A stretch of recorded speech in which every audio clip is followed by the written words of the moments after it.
México atraviesa por una crisis fenomenal de, de violación a los derechos humanos.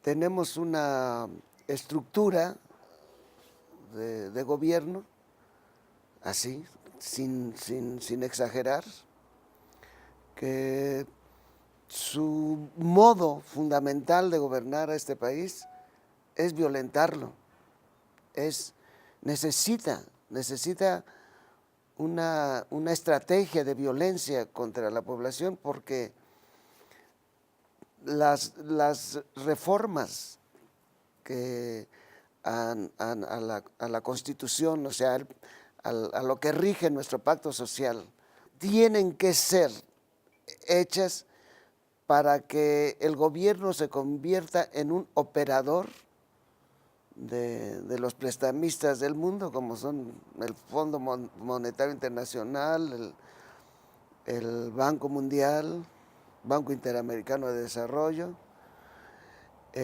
También tenemos un problema muy grave con el tema del maíz, así es que también se convierte en operador ante la Organización Mundial de la Propiedad Intelectual. Y no solamente con estas entidades, las multinacionales, tanto de nuestro país, porque tenemos también nuestras multinacionales propias, como las multinacionales del mundo, también reciben todas las atenciones y todo lo que necesitan para poder saquear sin ningún obstáculo este país. En este momento nosotros tenemos un Estado mexicano que no somos nosotros el objeto de su cuidado, ¿no? El objeto de su cuidado son aquellos a los que se comprometen así de antemano a servirles y a garantizarles todo lo que necesitan.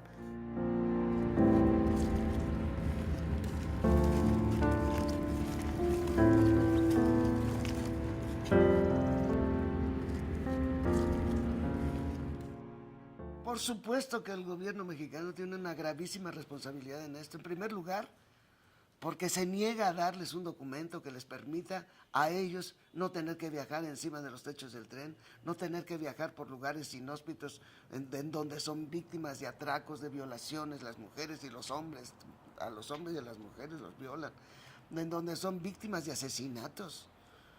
Entonces, y luego también lo que les pasa en el tren, los echan del tren caminando. Nosotros tenemos que ver a los mutilados y a las mutiladas y la gente que muere también.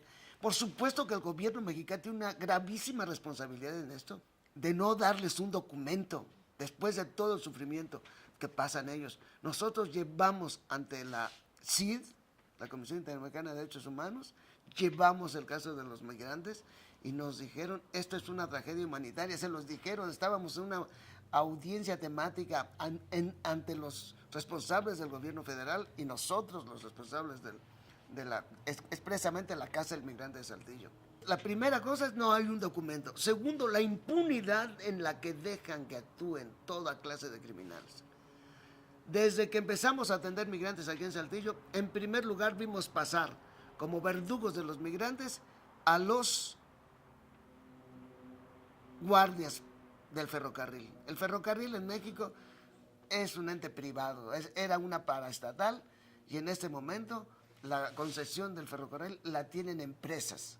No hay transporte de personas, no hay transporte de pasajeros, solamente transporte de mercancía. Un problema grave. Nosotros vimos al primer grupo que atracaba a los migrantes y que actuaban de manera de producir horror.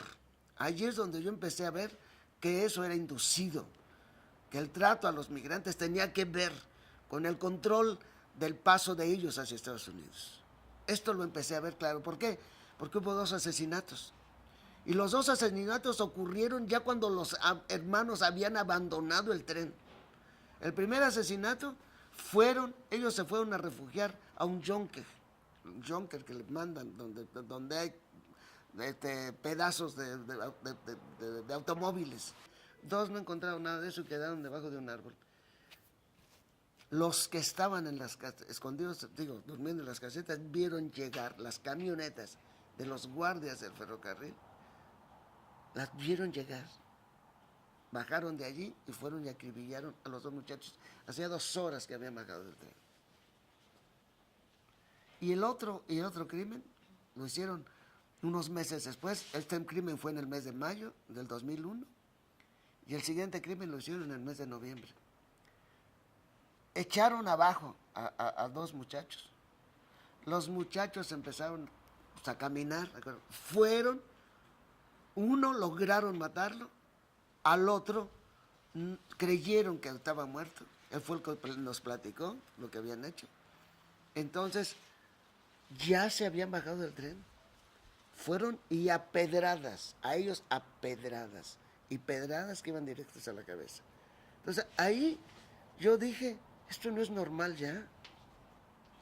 Y se me ocurrió decir, los guardias privados del ferrocarril actúan como verdaderos grupos paramilitares que debe tener el Estado mexicano. Yo lo dije como una opinión mía. Para controlar el paso por México de estos migrantes para que no lleguen a Estados Unidos. Me vino a ver un delegado muy joven que había para esta zona, no sé si pero era solo para Coahuila o la región noreste, de el CISEN, que es el organismo de seguridad que tiene la nación, a darme la razón de que ellos ayudaban a que no pasaran, porque de esa manera van a tratar mejor a los mexicanos en Estados Unidos. De ese tamaño. Y platicando con un funcionario así que entramos en un diálogo muy serio,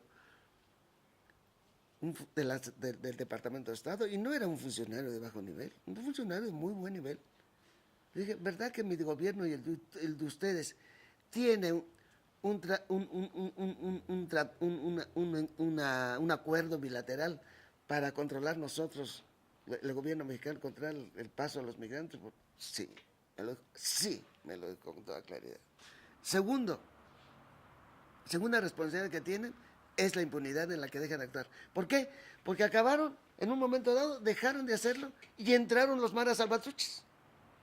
Y los migrantes nos decían, estos señores van del sur al norte por el tren y se vienen del norte al sur sin que pase nada y son centroamericanos como nosotros.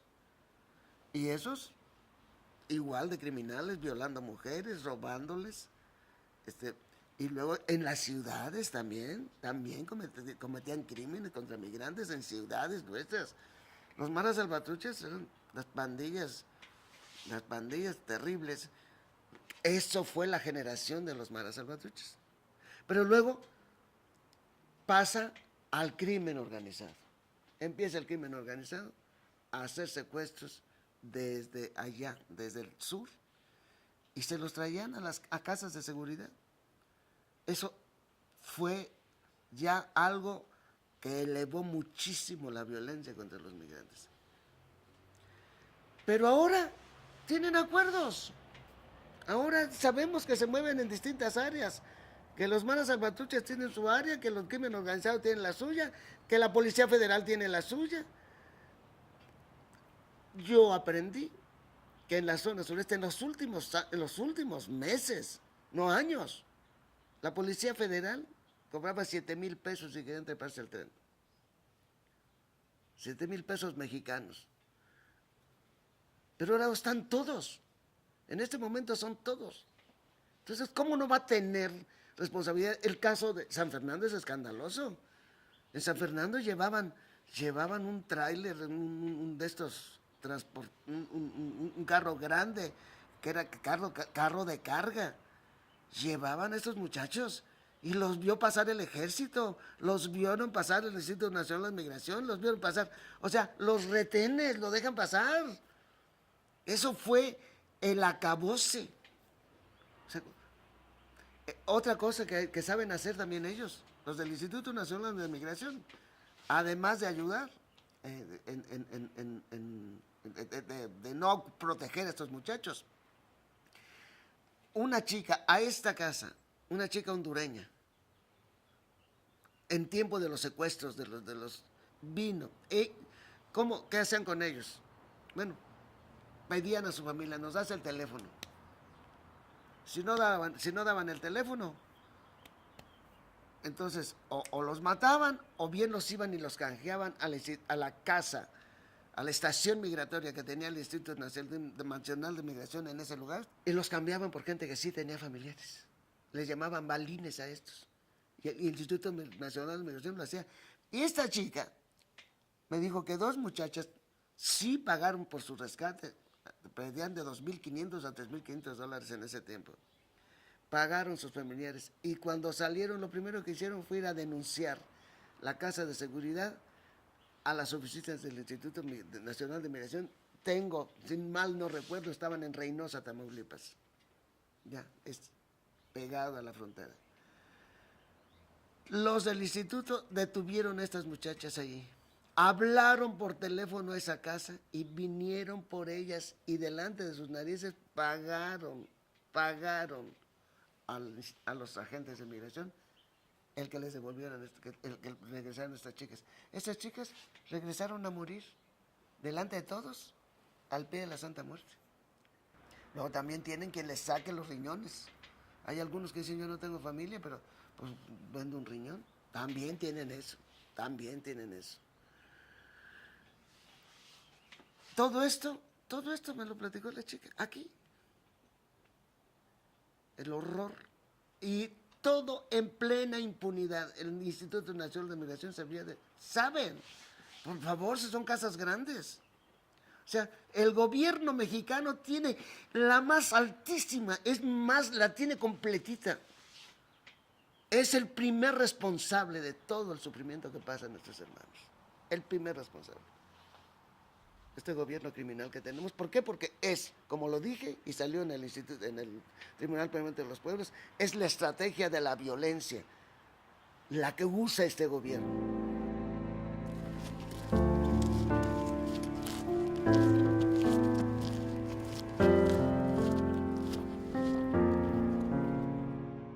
El Capítulo México estuvo obsesionando 3 años aquí, escuchando a víctimas de distintas áreas. Se habían elegido 7 ejes temáticos para que trabajara el tribunal. Se habían elegido estos ejes que eran 7, que es migración, es uno de ellos, la violación a los derechos laborales, la persecución a los comunicadores y la desinformación, la guerra sucia. El otro tema es los feminicidios y la violencia de género. Otro tema que se había elegido, la devastación ambiental. El maíz, la defensa del maíz contra el maíz transgénico y la protección de la soberanía alimentaria que tenemos que hacer.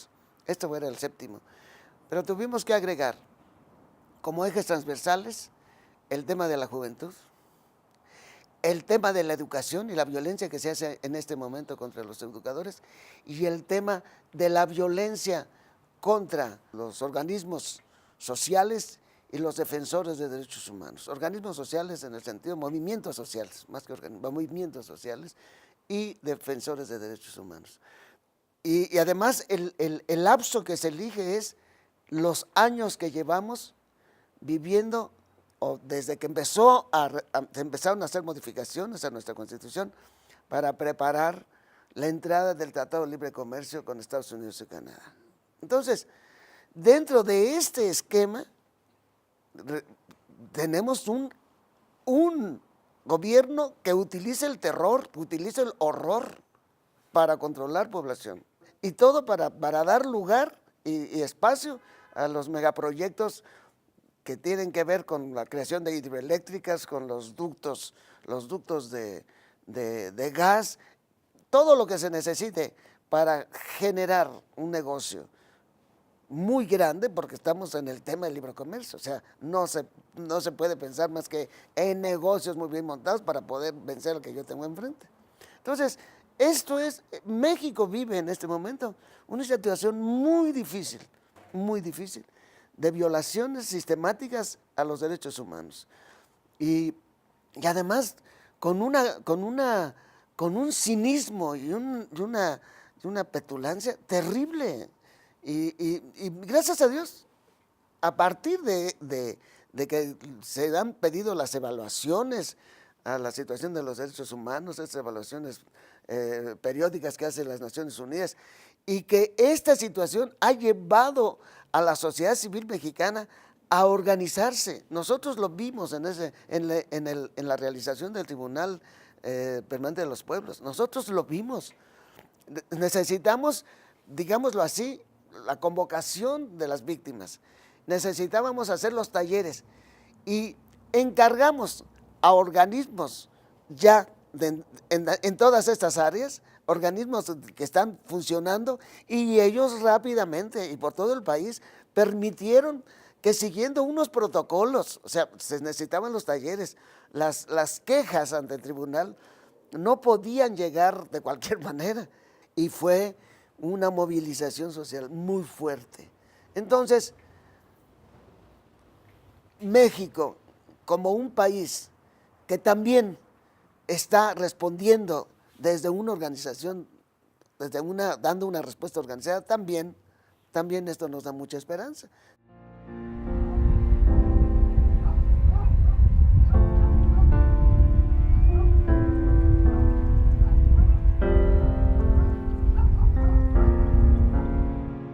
De los pueblos originarios existen mitos, y yo escuché uno muy interesante, que se apoderó un monstruo del maíz. Consiste en que el maíz lo mete en una montaña hueca y todos los animales, preocupados porque no había maíz, entonces le mandan al más fuerte que tienen ellos y el monstruo lo bate. Entonces mandan al siguiente, así 3 veces, y entonces dijeron las hormigas: nosotras rescatamos el maíz. Y las hormigas empezaron a horadar la montaña organizadas y sacaron grano por grano y acabaron sacando el maíz entero.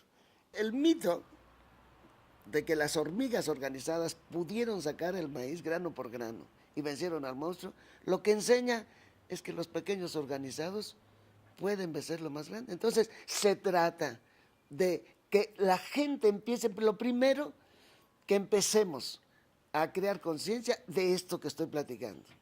Material de información tenemos mucho gracias al Tribunal Permanente de los Pueblos. Tenemos mucho material de información sobre lo que es la situación del país.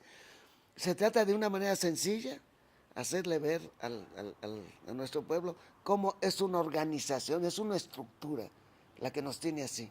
Pero esto hay que bajarlo en palabras sencillas y con pedagogía.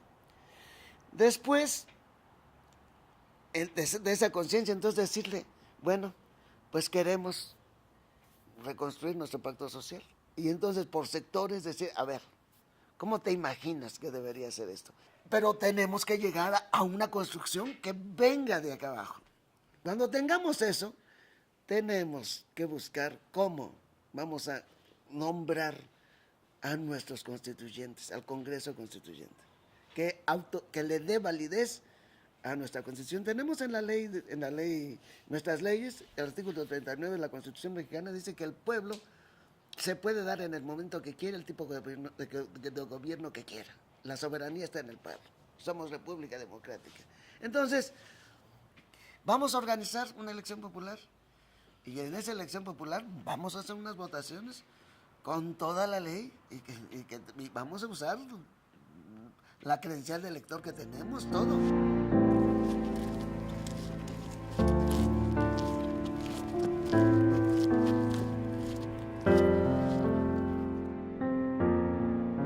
Yo, humildemente, la aureola o de clérigo así, de poderoso, la puse en el piso y bailé un zapateado allá de Guerrero, un son. Yo les dije: ya aquí soy su hermano y vamos a trabajar juntos. Y vamos a iniciar un proceso de comunión. Y gracias a Dios encontré este proceso muy interesante de pastoral. Tomó las constantes que podían ser manejadas para crear un proceso de las constantes que debía tener la iglesia La primera constante que sacan es la comunión.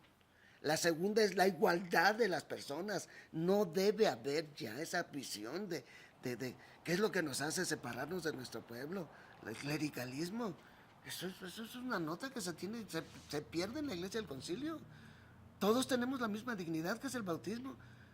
El don que recibimos para ayudar a conducir la iglesia no es un don de poder ni de control, es un don de servicio, lo que recibimos cuando somos consagrados, sacerdotes y obispos. Entonces, o sea, los elementos, un elemento importantísimo es la común dignidad en la iglesia. O sea, eso se va poniendo, se va uniendo en un proyecto ideal de Dios. Por eso decía yo que si pensamos en un proyecto ideal de nación, así tiene que ser. Entonces, eso es un punto, que yo empecé así. Pero el otro punto viene de más atrás. Yo me tocó entrar al Concilio Vaticano II, a conocer la Iglesia del Concilio Vaticano II desde que era estudiante en la universidad.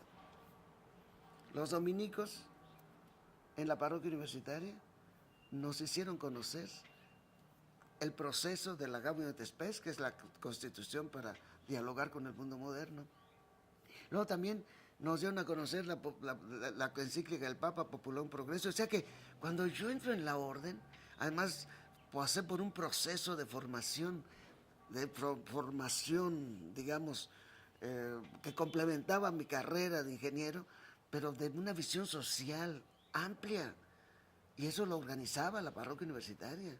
Yo cuando entro a la orden ya sé que las estructuras, como sean las estructuras económicas o las estructuras políticas, eso es lo que va a hacer que un pueblo sea lo que tiene que ser. Entonces, empecé a crecer desde chiquito, vamos a decirlo, en una manera de pensar y de comprender, pues, mi quehacer primero de sacerdote y luego mi quehacer de obispo. Y luego tuve la enorme gracia de trabajar con un obispo que aplicó el concilio a rajatabla en medio de las culturas indígenas, que fue don Samuel Ruiz, y que hacía una pastoral integral, una pastoral con incidencia en el cambio de la sociedad. Nuestro quehacer no es un quehacer que esté encerrado en los templos nada más. Nuestro quehacer es enfrentar esto de lo que hablaba yo al principio. Si tú estás viendo eso, ¿cómo? Si yo estoy viendo llegar a los migrantes a mi casa cada tercer día, ¿cómo los voy a dejar ir? Pues tenemos que hacer algo con ellos. Si me está llegando la gente, así me desapareció la gente.